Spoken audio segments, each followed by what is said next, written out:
जय श्री राम दोस्तों, मैं फिर से आपके लिए कुछ नए फैक्ट्स लेकर आया हूँ। क्या तुमने कभी एक इलेक्ट्रॉन की उम्र पर विचार किया है?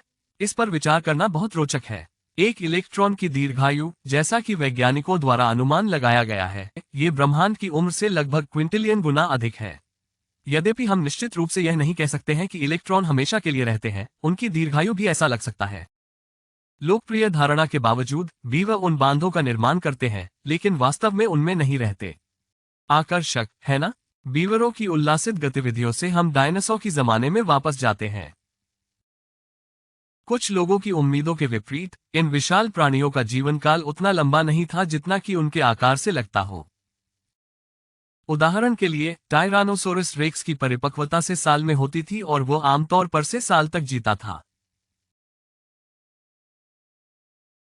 कुछ बड़े डायनासोर जैसे ब्रोंटोसॉरस और डिप्लोडोकस से साल तक जीवित रहते थे और कुछ दुर्लभ मामलों में साल तक जीवित रह सकते थे। अब चलो पृथ्वी से चंद्रमा तक एक बड़ी लीप लगाएं। ड्यूक, उनकी पत्नी और उनके दो बेटों का एक पल का चित्र अभी तक चंद्रमा पर मौजूद है। अंत में हम शनि के बड़े चंद्रमा टाइटन की यात्रा करते हैं, जहां मीथेन की बौछार होती है। यह एकमात्र चंद्रमा है जिसका घना वातावरण है और पृथ्वी के अलावा ये खगोलीय शरीर है जिसके पास तरल नदियां, झील और समुद्र हैं जो वर्षा से भरे जाते हैं। हालांकि पृथ्वी की पानी पर आधारित वर्षा से अलग होकर टाइटन की बौछारें तरल मीथेन से होती हैं।